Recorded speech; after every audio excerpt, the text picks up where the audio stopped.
एक बार की बात है। एक गांव शोलापुर में राज नाम का एक गरीब लड़का रहता था। राज इतना गरीब था कि उसे 2 वक्त के खाने की रोटी भी नहीं मिल पाती थी, इसलिए वो अक्सर परेशान रहता था। एक दिन राज अकेले गांव के बाहर नदी के किनारे टहल रहा होता है। क्या भगवान, मुझे पैदा ही क्यों किया? अगर पैदा करना था तो गरीब क्यों बनाया? ऐसे जीने से तो मर जाना ही अच्छा है। ऐसा कहकर राज आत्महत्या करने के इरादे से नदी में कूदने लगता है, लेकिन तभी वहां पेड़ पर बैठी एक चुड़ैल उसे देख लेती है। अरे ये क्या? ये आदमी तो लग रहा है आत्महत्या करने जा रहा है। इससे पहले ये कुछ करे मुझे इसे रोकना होगा। ऐसा कहकर चुड़ैल राज के पास जाती है और जैसे ही राज नदी में कूदने लगता है, चुड़ैल राज का हाथ पकड़ लेती है और बोलती है, ए लड़के, ये क्या करने जा रहा है? नदी में क्यों कूद रहा है? वैसे तो चुड़ैल को देखकर बड़े बड़े लोग बेहोश हो जाते हैं, लेकिन राज चुड़ैल को देखकर डरता नहीं बल्कि उससे कहता है, तुम्हें इससे मतलब चुड़ैल, मैं कुछ भी करूं, वैसे भी तुम चुड़ैल हो, भगवान नहीं। मेरी कोई मदद नहीं कर सकता। राज को यूं गुस्से में देख चुड़ैल हैरान रह जाती है और सोच में पड़ जाती है। अरे वाह, ये लड़का तो बहुत बहादुर है। मुझे देखकर डरा तक नहीं तो मुझे देखकर अच्छे अच्छे लोग बेहोश हो जाते हैं। मुझे इसका फायदा उठाना चाहिए। चुड़ैल को यूं मुस्कुराता देख राज को और गुस्सा आ जाता है और वो गुस्से में बोलता है, चुड़ैल, तुम पागल तो नहीं हो गई हो? बिना बात के हंस रही हो। राज की बात सुनकर चुड़ैल कहती है, मैंने तुम्हारे बारे में अपने जादू से सब पता कर लिया है। अगर तुम चाहो तो मैं तुम्हें अमीर बना सकती हूँ, लेकिन इसके लिए तुम्हें मेरे लिए भी कुछ करना होगा। अगर मंजूर है तो बोलो।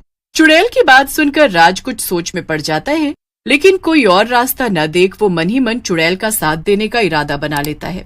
राज की बात सुनकर चुड़ैल खुश हो जाती है और अपने पास से एक सोने की चक्की निकालकर बोलती है, तेरी ये बात मुझे बहुत ही अच्छी लगी। तू बहुत ही समझदार है। बस ये चक्की तुझे रोज रात को गांव आने जाने वाले रास्ते पर रखनी है। बाकी का काम मैं खुद समझ लूंगी। चुड़ैल की बात सुनकर राज हैरान हो जाता है और हंसते हुए कहता है, बस क्या इतनी सी बात है? ये तो मैं कभी भी कर सकता हूँ। मुझे तो तुम बहुत ही भोली लगती हो चुड़ैल जी, लेकिन मुझे क्या, आप जैसा बोलो मैं वैसा करूंगा। बदले में मुझे पैसे देते रहना बस। इस तरह राज चुड़ैल की बात मान जाता है और बदले में चुड़ैल राज को उस दिन सोने का एक सिक्का देती है। सिक्का देखकर राज खुश हो जाता है और खुशी खुशी गांव के बाहर उस सोने की चक्की को रखकर चला जाता है। लेकिन राज को नहीं पता था कि उस चक्की की वजह से गांव में क्या नई मुसीबत आने वाली है और गांव वाले कैसे परेशान होने वाले हैं। उसी रात रामदीन नाम का एक गरीब गांव वाला वहां से गुजरता है और सोने की चक्की देखकर रुक जाता है। अरे ये क्या, सोने की चक्की, वो भी गांव आने जाने के रास्ते में? लगता है कोई इसे यहाँ गिरा गया है। पहले तो रामदीन उस सोने की चक्की को वहीं पर छोड़कर आगे बढ़ने के बारे में सोचता है, लेकिन तभी उसे अपनी गरीबी का ख्याल आता है। अरे मुझे क्या करना है, किसी की भी चक्की हो, मुझे तो यहाँ पड़ी मिली है ना।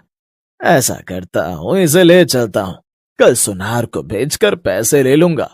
ऐसा कहकर रामदीन उस सोने की चक्की को उठा लेता है, लेकिन जैसे ही रामदीन उस चक्की को उठाता है, उसमें से एक जिन्न निकलता है और हंसते हुए रामदीन से कहता है, रामदीन, तू फंस गया रे हमारे जाल में। अब तेरी मौत पक्की है। तुझे लालच नहीं करना चाहिए था। अब मैं तुझे अपनी मालकिन के पास लेकर जाऊंगा। ऐसा कहकर जिन्न रामदीन को पकड़ लेता है और चुड़ैल के पास ले जाता है। चुड़ैल अपने जिन्न को देखकर हंसने लगती है और बोलती है, वाह मेरी जादुई जिन्न, तू अपनी मालकिन के लिए शिकार लेकर आया है। मजा आ गया।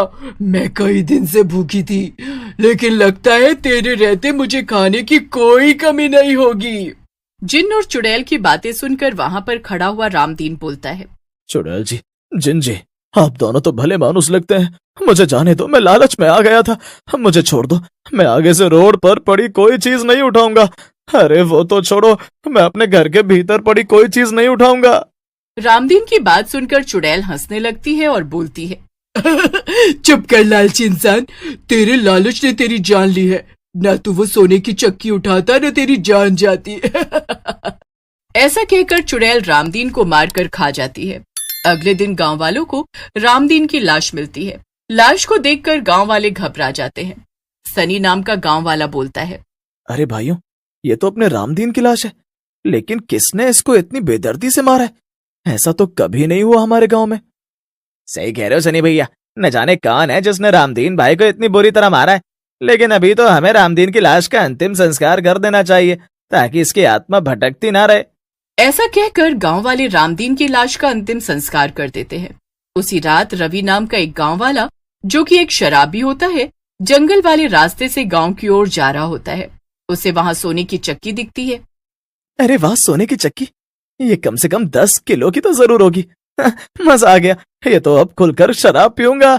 अपने घर पर एक शराब की टंकी लगवा दूंगा और नल से भर भर कर शराब पीऊंगा, मजा आ जाएगा। ऐसा कहकर रवि चक्की उठाने के लिए आगे बढ़ता है, लेकिन तभी वहां जिन्न आ जाता है। रवि को देखकर जिन्न हंसने लगता है और बोलता है, तू मेरे कब्जे में है इंसान, अब तू कहीं नहीं जा पाएगा। मैं तुझे अपनी मालकिन के पास ले जाऊंगा। अरे जिन, मैं कोई सामान हूं क्या जो मुझे लेकर जाएगा? चल वापस से इस चक्की के अंदर चला जा, सारा मूड खराब करके रख दिया है। कितने बढ़िया नशे में चल रहा था मैं। इंसान ये तू नहीं, तेरी शराब बोल रही है। लेकिन अभी जब तू मेरी मालकिन के पास जाएगा तो उन्हें देखकर तेरा सारा नशा उतर जाएगा। रवि की बात पर जिन्न को गुस्सा आ जाता है और वो रवि के सर पर जोर से हाथ मारता है। हाथ लगते ही रवि बेहोश हो जाता है। जिन्न रवि को उठाकर चुड़ैल के पास ले जाता है। रवि को देखकर चुड़ैल खुश हो जाती है। वाह मेरे जिन्न, तू कमाल का है। आज फिर से मेरे लिए शिकार लेकर आया है। वाह, मजा आ गया इतना मोटा ताजा माल देखकर। चुड़ैल की बात सुनकर जिन्न चुड़ैल से बोलता है, अरे चुड़ैल जी, आपको मजा आ गया, लेकिन मेरा दिल जानता है मैं कैसे लाया हूँ इसे यहाँ। इस आटे की बोरी को बहुत ही मुश्किल से आया है। ये एक नंबर का शराबी है। उसी समय रवि को भी होश आ जाता है और वो चुड़ैल से कहता है, औरत, कम एंड जाओ, शराब लेकर आओ। जाओ, सारा नशा उतर गया मेरा। हिंदी ढंग से आती नहीं और इंग्लिश बोलेगा, है शराबी कहीं का। आज इसे नहीं छोड़ूंगी। अरे मर गया रे, ये तो चुड़ैल है, मार डालेगी मुझे। मुझे माफ कर दो चुड़ैल जी, गलती हो गई, मेरे से गलती हो गई, माफ कर दो मुझे अगर मैंने कुछ गलत कहा हो तो। तूने गलत नहीं मूर्ख, बहुत गलत बोला है और तुझे इसकी सजा जरूर मिलेगी। जिन्न की बात पूरी होते ही चुड़ैल रवि को मार डालती है और उसे खा लेती है। अगली सुबह उसकी लाश फिर से गांव वालों को मिलती है। लाश देखकर सनी बोलता है, गांव वालों, रवि भैया की हालत देखकर हमें तो यकीन हो गया कि ये सब किसी न किसी चुड़ैल का काम है। वही लोगों को इस तरह से मारती है। लेकिन भैया, अगर वो सचमुच चुड़ैल है तो हम उसका मुकाबला कैसे करेंगे? वो तो बहुत ही शक्तिशाली होती है। वो कोई भी चुड़ैल या शैतान हो, हम अपने प्यारे गांव को बचाने के लिए उससे जरूर लड़ेंगे और जीतेंगे। उसके बाद गांव वाले रवि का अंतिम संस्कार कर देते हैं और अपने अपने घर चले जाते हैं। रात में सोनू और सनी जंगल के रास्ते गांव में आ रहे होते हैं। तभी उन दोनों को वही सोने की चक्की दिखती है। चक्की देखकर सोनू को लालच आ जाता है। वो देखो, सोने की चक्की। अगर ये हम दोनों को मिल गई तो हम दोनों इस गांव के सबसे अमीर आदमी बन जाएंगे। पैसा ही पैसा होगा। ऐसा कहकर सोनू चक्की को उठा लेता है, लेकिन चक्की को उठाते ही वहां जिन्न आ जाता है और हंसने लगता है। जिन्न को देखकर सोनू घबरा जाता है और बोलता है, तुम सही कह रहे थे सनी, ये सचमुच कोई चाल है। ये तो जिन्न है, इसका मतलब कोई चुड़ैल भी होगी। तुम सही कह रहे हो सोनू, चुड़ैल भी यहाँ है और वो ही मेरी प्यारी मालकिन है। उसी समय चुड़ैल भी वहां आ जाती है और उन दोनों की ओर देखते हुए बोलती है, आज तो दो शिकार है। एक को आज खाऊंगी और एक को कल। अब 2 दिन की पार्टी पक्की है मेरी।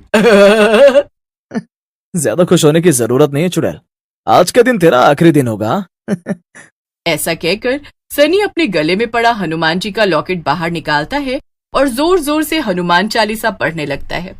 जैसे हनुमान चालीसा खत्म होती है, चुड़ैल और जिन्न दोनों दर्द से तड़पने लगते हैं। तभी हनुमान जी के लॉकेट से तेज रोशनी निकलती है, जो दोनों चुड़ैल और जिन्न को जला देती है। राज ये सब छुप कर देख रहा होता है। बाप रे बाप, तो चुड़ैल मुझसे ये सब इन लोगों को मरवाने के लिए कर रही थी। हे भगवान, मुझे माफ करना, बच गया मैं तो।